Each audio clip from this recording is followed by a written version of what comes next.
الملائكة يصلون على النبي يا أيها الذين آمنوا صلوا عليه وسلموا تسليما اللهم صل وسلم وبارك عليه وعلى آله مولاي صل وسلم دائما أبدا على حبيبك خير الخلق كلهم أمن تذكر جيران بذي السلام مزجت دمعا جرى من مقلة بدمي وحبت الريح من تلقاء كاتمة وأوضى البرق في الظلماء من إضامي فما لعينيك إن كنت تكففاها متى وما لقلبك إن كنت تستفيك يهمي أيحسب صبوان الحب منكتب ما بين منسجم منه ومضطرب لولا الهوى لم ترد دمعا على طلل ولا أركت لذكر البان والعلم فكيف تذكر حبا بعدما شهدت به عليك عدل الدمع والسجام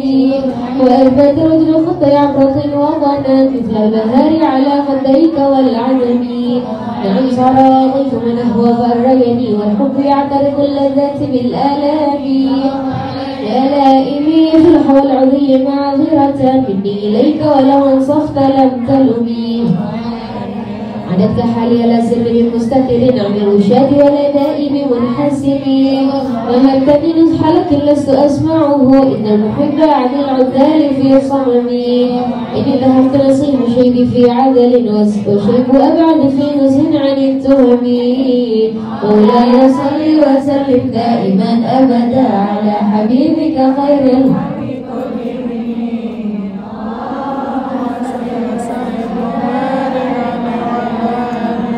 مولاي صل وسلم دائما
مغرم ورمي وجد من شغب أفشاه وابقى وأهل الهجرة كشحا مضرب الأدام وراودته الجبال شم من ذهب عن نفسه فأراها أيما شمم فأكله زهره فيها ضرورته إن الضرورة تعدو على العصام وكيف تدعو إلى الدنيا ضرورة ما لوله لم تخرج بالدنيا من العالم محمد سيد الكونين والثقالين والفارقين من عرب ومن عجام نبي الآمر النهي فلا أحد أبر بقول لا منه ولا نعم والحبيب الذي ترجى شفاعته لكل حول من الأهوال مقتحم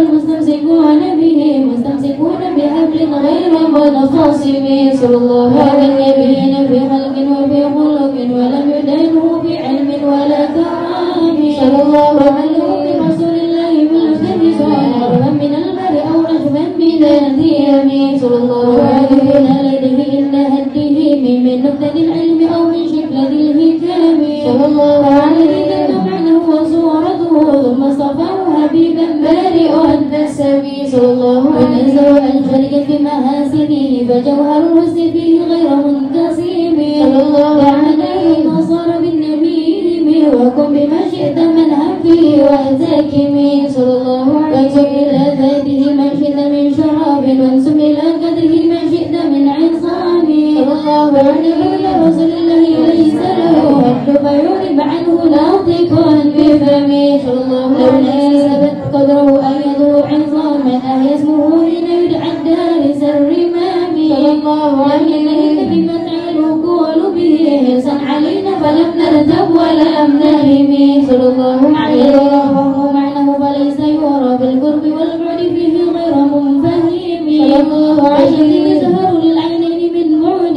صغيرة وتكل ضربا من أمام صلى الله عليه في الدنيا حقيقته قوما متسلم عنه بالهلوب صلى الله عليه العلم به أنه بشر وأنه خير خلق الله كلهم صلى الله عليه كان الرسل الكرام بها فإنما اتصلت من نوره به صلى الله عليه فتنه كواكبها يظهرن أنوارها للناس في الظلم صلى الله عليه النبي زانه خلقا بالحسن مشتملا بالجسم المتسم صلى الله عليه والبدر في شرف والبهر في كرم والدهر فيه نعم صلى الله عليه وفر من جلالته في عسكر حين ترقى وفي هشام صلى الله عليه مضمون في صدر من معدن منتج منه هو مبتسم صلى الله عليه وضربا ثم أعظمه وطوبى لمنتشك منه هو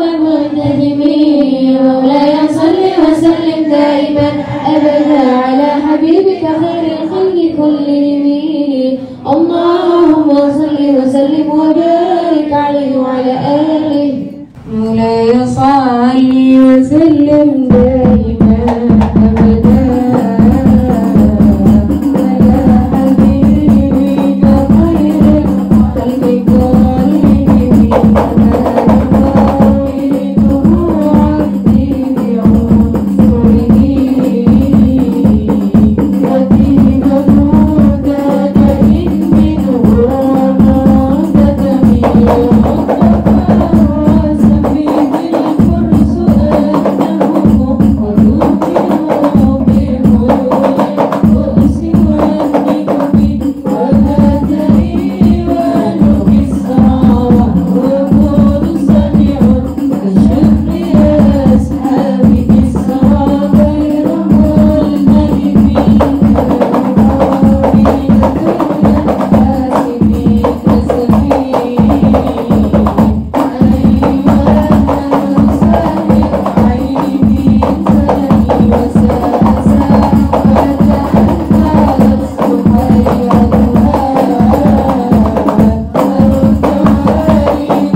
كلهم.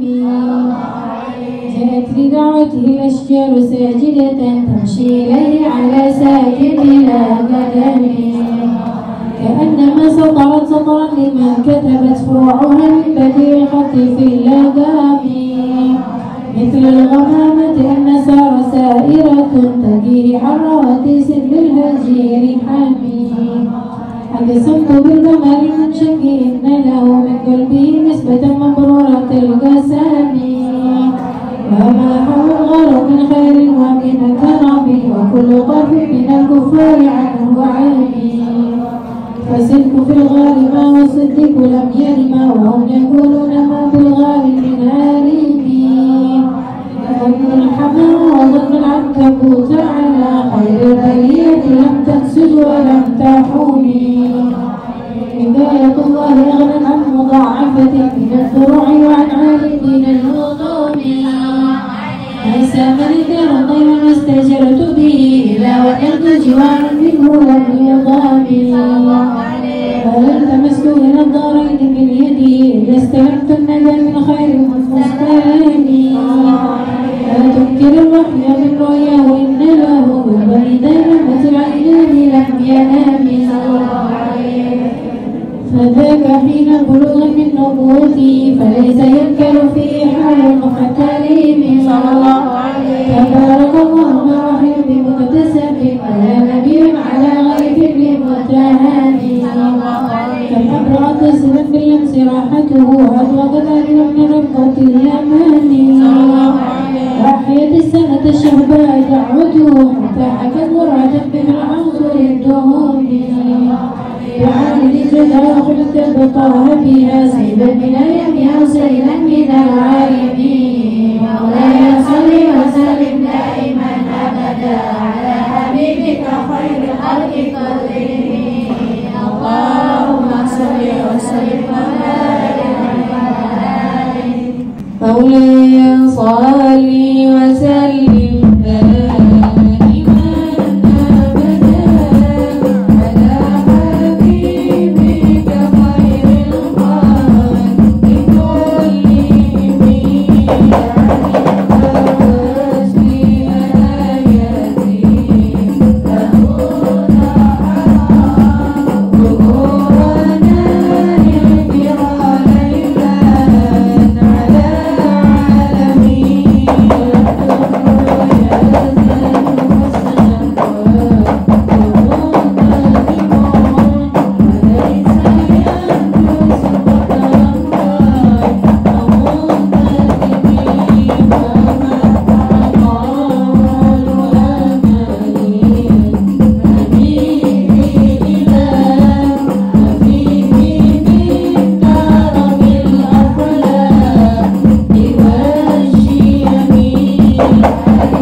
ومن هو الآية الكبرى للمنتبه ومن هو نعمة العظمى للمغتنم سرد من حرم الليل إلى حرم كما سرى بدر في التاج من الظلم فبدا ترقى إلا أن يبدأ منزلة منك بقوسين لم يدرك ولم ترمي وقدمت جميع الأنبياء بها ورسل تكليف محدوم على قدمي وأنها تارك السبعة وكفاق بهم في موكب كنت فيه صاحب العالم هذا إذا لم تدع شأوا لمستفك من الذنوب ولا مرقا لمستلم أبت كل مقام بالإضافة إذ نريد بالرفع مثل مفرد العالم كيف تكون بوصل أي مستدر عن العيون وسر أي مكتتم فوزد كل فخار غير مشترك وجزت كل مقام غير مزدهم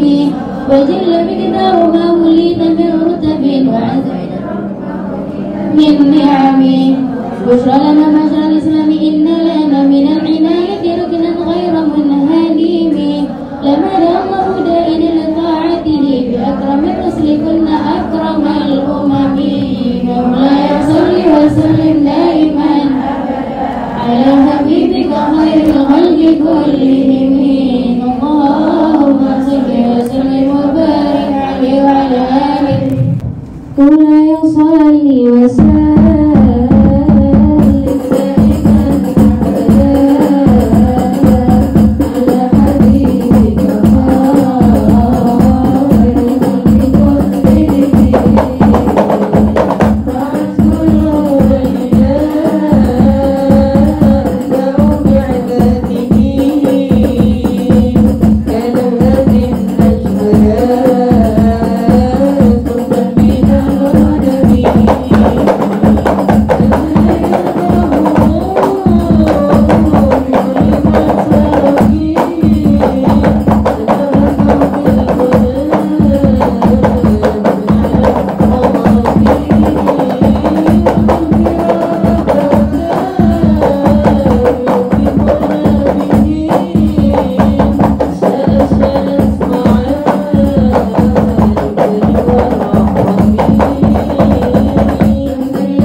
بعض مضى في الشعر والختام إذ كالذي ما تخشع واكبه كأنني بهمات من النعم وتضغي الصبا في الحالتين وما حصلت إلا على الآثام والندم فيا خسارة نفس في تجارتها لم تشتري الدين بدنيا ولن تسومي ومن يماجر منه بعاجله يدله الأمر في بيع وفي سلام إن آت ذنبا فما عادي بمنتقد من النبي ولا حبل بمنصارم فإن لذمة منه بتسمية محمدا وهو أوفى الخلق بالدمام إن لم يكن في معاد آخذا بيدي فضلا وإلا فكل يزلة القدم حاشا ونحن راجي مكارمه ويرجع الجر منه غير محترم ومنذ ألزمت أفكار مدائحه وجدته للخلاص غير ملتزم ولن يفوت الغنى منه يدا تربت من الحياة يبت الأزهار في الأكام ولم مرد زهرة الدنيا التي تغطفت للزهير بما أثنى على هرمي صل وسلم دائما أبدا على حبيبك خير الخلق كلهم اللهم صل وسلم وبارك عليه وعلى آله مولاي صل وسلم دائما أبدا على حبيبك خير الخلق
سبحانك لا علم لنا إلا ما علمتنا إنك أنت العليم الحكيم يا فتح يا عليم يا فتح يا عليم يا فتح يا عليم افتح علينا فتحا قريبا.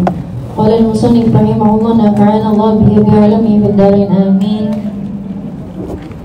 ولتكون أيها المريد مكثرا من التفكر وهو على ثلاثة أقسام. halaman ke-14. Tafakkur fi ajaibil qudrah wa bada'il mamlukatis samawiyah wal ardiyah wa thamratuhu al-ma'rifah billah.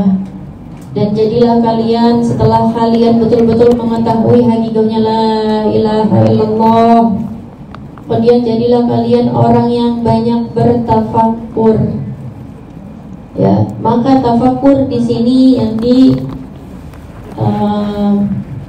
diberitahukan untuk kita lakukan adalah tafakur tentang ajaibil gudrah. Ajaibil gudrah wa bada'i malakah as-samawiyyah wal ardiyyah wa thamratul ma'rifah billah. Apa itu ajaibil gudrah? Yaitu besarnya kekuasaan Allah. Para wali solihin, para ulama memerintahkan kita untuk berpikir, ya, cuman bukan mikirin apa? Bukan mikirin dunia, tapi mikirin yang pertama yang dianjurkan kepada kita adalah bagaimana keajaiban ciptaan Allah. Tafakkur, berpikir. Kalau kita ngelihat nih ya, bumi luas, lautan semakin dalam, gak ada orang yang pernah nyampe ke paling dasarnya lautan. Subhanallah, Maha Suci Allah yang menciptakan lautan, dan gak ada yang bisa untuk mengelilingi seluruh angkasa, ya, yang telah Allah ciptakan. Maha Suci Allah. Kita lihat langit, ya Allah, ini diciptain dari zaman kapan, gak pernah bolong, gak pernah robek. Maha Suci Allah. Dan juga Maha Suci Allah yang dapat membuat perut seseorang mengandung makhluk hidup, ya kan, buat dia bertahan hidup di dalam perut, bisa dia makan, dia hidup, kemudian dia lahir, dia hidup lagi. Setelah dia hidup di dalam air, dalam kandungan, dia hidup di daratan. Maha Suci Allah. Segala puji bagi Allah yang membuat orang hidup bertambah besar, kemudian menemui masa tua, masa lemah, kemudian ajal. Semuanya ada dalam kekuasaan Allah. Fama sya'allahu kana wa ma lam yasha' lam yakun. Apapun yang Allah kehendaki akan terjadi, dan apapun yang Allah tidak kehendaki tidak terjadi. Ya, sebagaimana kita bahas tentang la ilaha illallah. Dulu ketika bumi ini, ya, bumi ini diciptakan, dikatakan oleh Allah Subhanahu wa taala kepada bumi, wahai ard, wahai bumi, jangan kau berikan bagian darimu kepada hambaku siapapun dia, illa, kecuali dia berusaha, kecuali dia bekerja, kecuali dia berjuang untuk mendapatkan rezeki tersebut. Itu pengecualian yang pertama. Pengecualian yang kedua, illa talibul ilm, penuntut ilmu agama. Berilah kepada mereka walaupun mereka nggak pakai berjuang ataupun nggak pakai bekerja, ya. Jadi udah dibilangin sama Arab, sama bumi, kalau misalnya orang yang dia menuntut ilmu agama, mencari tahu tentang Allah, mendekatinya Allah, dia bakal dapat bagian dari bumi meskipun dia nggak bekerja keras. Tapi orang yang dia nggak mau kenalin Allah, dia harus bekerja keras untuk dia mendapatkan rezeki tersebut dari dunia. Maka dunia itu seperti bayangan, semakin kau kejar, kau tidak akan bisa mendapatkannya. Semakin kau berlari, ya, dia akan mengikutimu. Di rumah Habib Umar bin Hafidh Hafidhullah Ta'ala, bukan rumahnya di halamannya. Biasanya setiap hari Rabu, kami anak-anak Darul Zahra yang berjumlah ratusan orang, Darul Zahra itu muat di halamannya Habib, halamannya doang. Ya, kita datang setiap hari Rabu sore, anak Darul Zahra semuanya keluar dari Darul Zahra, jalan bareng-bareng ke halamannya Habib Umar bin Hafidh. Luas. Jumlahnya kita ratusan orang, sama orang-orang tari, orang-orang Indonesia yang tinggal tari datang semuanya. Buat ngapain? Setiap Rabu sore kayak gini. Saya Rabu sore kan, di sana Rabu sore juga ada kegiatan hataman Quran. Mereka mau berbagi hataman Quran. Terus nanti ada majelis juga babak kalimah. Itu halamannya muat buat orang segitu banyaknya. Terus kalau kita masuk, mungkin ada yang udah pernah ziarah Hadramut atau udah pernah berkesempatan main, dibukakan pintu di rumahnya Sayyidil Habib. Itu kalau masuk ke ruang tamunya gede, buat serombongan orang muat. Tapi itu bukan di dalam rumahnya beliau, itu di samping halaman, ya. Di samping halaman. Jadi kalau kita masuk ke ruang tamu, seakan-akan kayak ruang tamu kayak rumah. Tapi kita nyari rumahnya mana? Oh enggak, rumahnya Habib mau bawa di sebelah sana. Jadi segede-gedenya itu, yang ini buat terima tamu, yang ini buat majelis. Makanya kalau ashabul khidmat, orang-orang yang khidmat di tempatnya Habibah itu seharian bisa katanya tamunya itu beberapa ratus sampai 1000 mungkin orang yang datang dikasih makan, orang yang datang. Selalu lagi kalau acara Maulidin Nabi, berapa banyak orang dari seluruh penjuru, bahkan dari luar kota datang dikasih makan semuanya.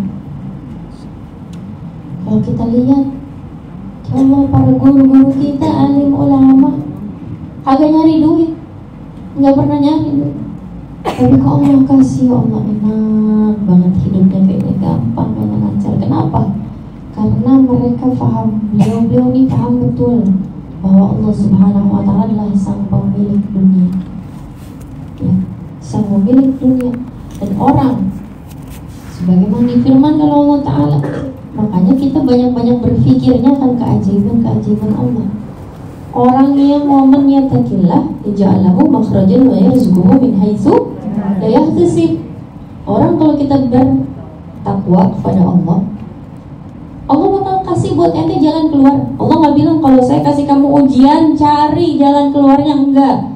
Allah bilang wa may yatakillah yaj'alahu makhrajan. Ente mau makhraj, mau jalan keluar, yatakillah, itakillah, bertakwa sama Allah. Wa yarzuquhu min haitsu la yahtasib. Mau rezeki min haitsu la yahtasib, dari mana aja datang, kuncinya takwa. Wa may tawakkal 'ala Allah fa huwa hasbuh. Dan yang siapa yang bertawakal kepada Allah, maka Allah akan mencukupi segala sesuatu husnuzonnya si hamba tersebut. Ya Allah, Kau mampu mengatur seluruh binatang-binatang yang ada di lautan. Kau mampu mengatur seluruh burung-burung yang gak ada yang pelihara. Rezekinya semua kebagian sama rata. Makhluk semuanya dapat bisa makan. Maka bagi Allah Ta'ala sebenarnya hajat-hajat kita ini mudah aja bagi Allah. Allah bisa membalikkan malam menjadi terang, terang menjadi malam, kuasa Allah. Allah bisa menciptakan berbagai macam bentuk rupa hewan. Tuhanmu maha kaya, Tuhanmu maha suci. Kalau kita lihat berapa banyak tempat-tempat wisata indah, semua ciptaan Allah Ta'ala. Ya Allah, Kau banyak sekali menciptakan keindahan, Kau maha berkuasa, Kau maha mampu. Maka bagi kita untuk menjadikan takdir kita indah, jadiin hidup kita indah, Allah juga mampu, Allah juga bisa, Allah juga sanggup. Kuncinya adalah kita jadi orang yang bertakwa. Apa sih itu takwa? Imtisalu awamirullah wa ijtinabu nawahih. Takwa itu kecil, cuma 2 poin artinya, tapi menjalankannya berat. Yang pertama, menjalankan perintah, yang kedua, menjauhkan larangan. Dah, itu doang 2 arti dari takwa. Menjalankan perintah Allah, menjauhkan larangan Allah. Kata Habib Abdullah bin Al-Haddad, beliau mengatakan, wahai orang-orang yang ingin menuju kepada Allah, pakai otaknya. Pakai. Orang banyak dikasih pintar, tapi dikit orang dikasih ilmu hikmah. Wa may yu'tal hikmata faqad utiya khairan katsira. Kata Allah Ta'ala, orang yang dikasih ilmu hikmah, faqad utiya khairan katsira, dia dikasih ya ilmu yang banyak, kebaikan yang banyak. Apa tuh ilmu hikmah? Dia bisa menggambarkan segala suatu kejadian menjadi hikmah. Oh ini nih hikmahnya begini, oh ini nih hikmahnya begini. Itu namanya ahlu hikmah. Segala sesuatu hal, kebaikan yang kecil dianggapnya besar. Segala sesuatu hal, dosa yang kecil pula dianggapnya besar. Karena kita nggak tahu dari mana Allah Ta'ala nanti nyelamatin kita. Ya, ketika ada seorang hamba ratusan tahun beribadah di dunia. Lagi yaumul hisab. Ketika yaumul hisab, kata Allah Subhanahu wa taala, "Wahai malaikat, coba letakkan catatan amalnya dia." Diletakin malaikat. Ya. Keluar nih dari printeran. Kertas terbang ke catatan amalnya yang taat.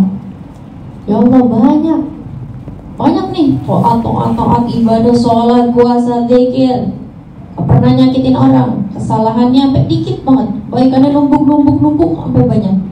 Bisa Allah Ta'ala bilang sama hambanya ini, "Ya fulan, banyak banget kebaikan kamu, ya, masuklah kamu ke dalam surga dengan rahmatku." Kemudian kata si hamba ini, "Ya Allah, saya bukanlah ahlul maksiat di dunia. Saya adalah seorang selalu beribadah. Kenapa engkau bilang masuk surga dengan rahmatmu, bukan dengan amalku?" "Oh, kamu nanya, Allah, ayo malaikat, coba timbang satu nikmat mata. Sebelah mata timbang sama kebaikannya ratusan tahun ibadah, beratan mana?" Begitu ditimbang, "Ya Allah, beratan nikmat mata yang kau beri ternyata. Orang bisa ngelihat nggak pakai bayar, nggak pakai request, punya mata 2. Coba kalau mata beli, kita ngumpulin duitnya lama banget buat beli mata, ya kan? Coba kalau tangan beli, kaki beli, Allah kasih gratis semua nikmat. Satu nikmat mata sama ibadah ratusan tahun ternyata beratan satu nikmat mata." Kata Allah Ta'ala, "Ayo timbang lagi yang sebelahnya." Ayo makin timbang. Sebelum Allah Ta'ala perintahkan, "Ya Allah, ya Allah, udah ya Allah, masukkan aku ke dalam surga dengan rahmatmu. Masukkan aku ke surga karena rahmatmu ya Allah. Suci Allah yang masukkan kami ke dalam surga dengan rahmatmu." Allah Subhanahu wa Ta'ala insya Allah memberikan kita pikiran dan memberikan kita hikmah, ilmu hikmah, agar kita menjadi orang-orang ya yang insya Allah bisa banyak berpikir dalam pikiran-pikiran hikmah. Wa tafakkur fi ala'i wan ni'am. Dan katanya Habib Abdullah bin Alwi Al-Haddad, berpikirlah berapa banyak kamu dikasih nikmat Allah. Nikmat tuh gak bakalan disyukurin teman-teman, kecuali kita udah kena musibah. Ya gak? Kita sehat baru kita syukurin pas kita sakit. Pas kita udah sakit, ya Allah, nikmat banget jadi orang sehat. Berapa banyak orang di masa tuanya gak bisa lagi merasakan sujud, yang kuat badannya. Berapa banyak ketika mereka di masa tua udah gak bisa lagi merasakan sujud, ya Allah, ternyata nikmat banget jadi orang yang sujud kepadamu ya Allah. Saya pengen muda lagi cuma karena pengen bisa bersujud kepada Allah, ngerasain lagi sujud di dunia itu ternyata nikmat. Ya. Dan kata Nabi Muhammad SAW, cintailah Allah karena Allah memberikan kamu banyak nikmat secara gratis. Siapa yang memberimu nikmat? Siapa yang ngasih kita nikmat? Siapa yang tutupin aib-aib kita yang jelek? Siapa yang ngampunin dosa kita biar kata banyak dan kita terus kembali? Allah. Kalau kita bersandar sama makhluk, kita salah sekali, 2 kali, 3 kali dimaafin. Tapi kalau udah berkali-kali dimaafin gak? Siu bye-bye. Ya, kalau dia terus-terusan, ini orang gablek banget ya, dibilangin, dia ngulangin lagi, udah jangan berteman sama orang yang kayak gitu. Bener gak? Ada nggak yang mau berteman sama orang tukang nyakitin hati orang? Enggak, udah nggak mau, cari teman lain aja, ya kan? Kita nyari selamat hati kita, nggak mau deh. Oh. Tapi Allah, kalau kita salah, Allahnya malah nungguin. Allah bilang, saya ada di 1/3 malam. Siapa di antaramu yang telah berdosa di waktu siang, datanglah di waktu malam. Siapa di antaramu yang lupa sama saya di waktu siang, gak apa-apa datang di waktu malam. Kali malam-malam udah gak ada orang, dia lupa, dia gak punya siapa-siapa, akhirnya dia kembali sama saya maafin, saya redoin, saya tunggu kapanpun hambaku akan kembali Tuhanmu. Ar-Rahmanur Rahim. Ya, saya tungguin. Man min mustaghfirin, wahai malaikat, coba dengerin kali dalam hati mereka beristighfar. Siapa di antara mereka yang sedang beristighfar? Ada ya Allah, fulana dia tadi siang habis berbuat dosa. Oh nggak apa-apa, ahlan wa sahlan ya abdi. Ya Allah, dia ini buruk banget ya Allah.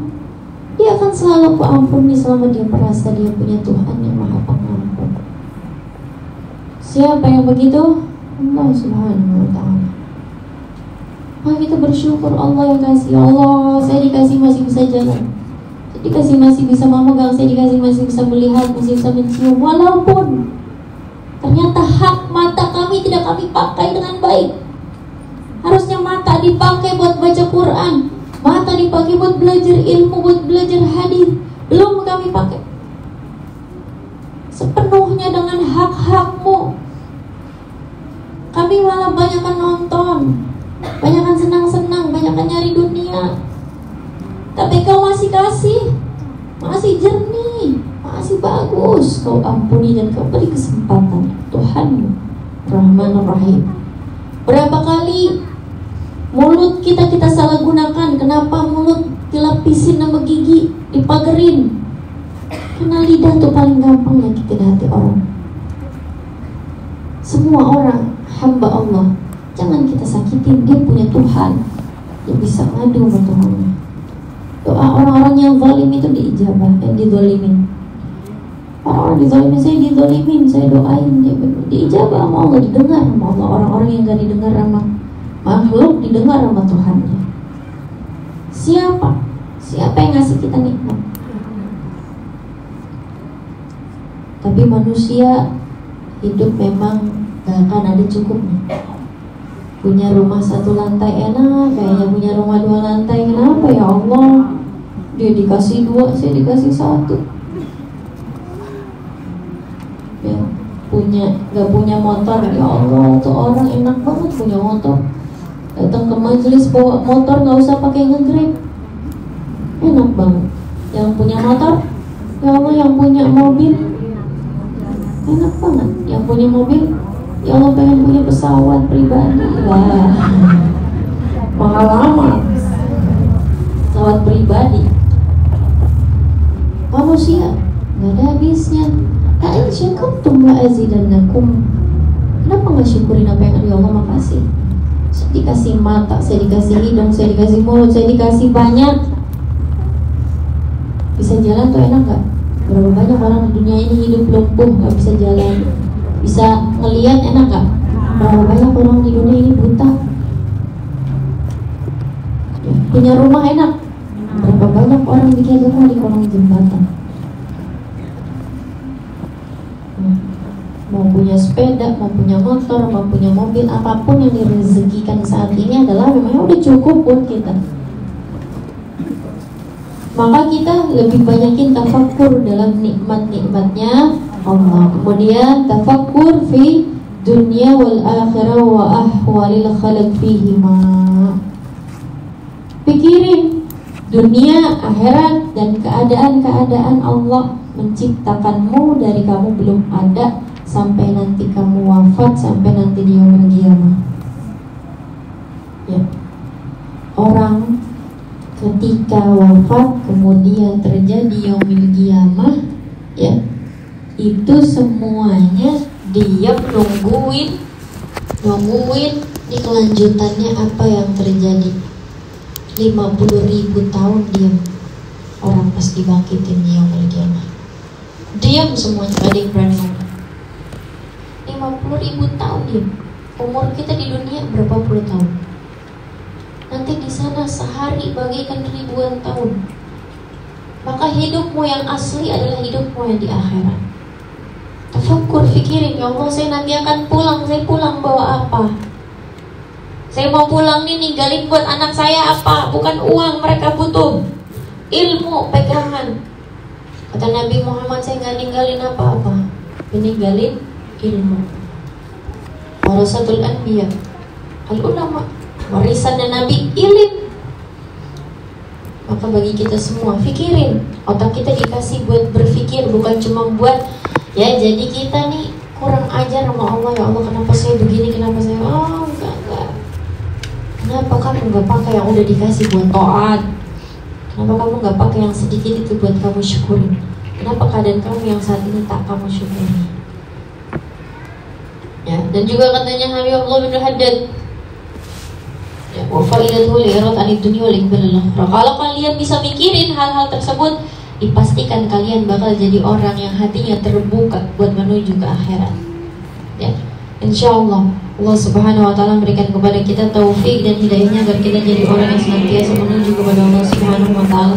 Allah ampunin pikiran-pikiran buruk kita. Allah maafin suudzon kita. Sebaik-baiknya orang adalah orang yang husnudzon sama makhluk, husnudzon sama Khalik. Maafin kalau kita udah suudzon ya Allah.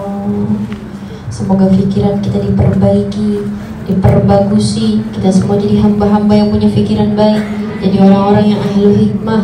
Allah kasih kita agar kita semangat untuk bertaubat dan kembali kepada Allah Subhanahu wa taala.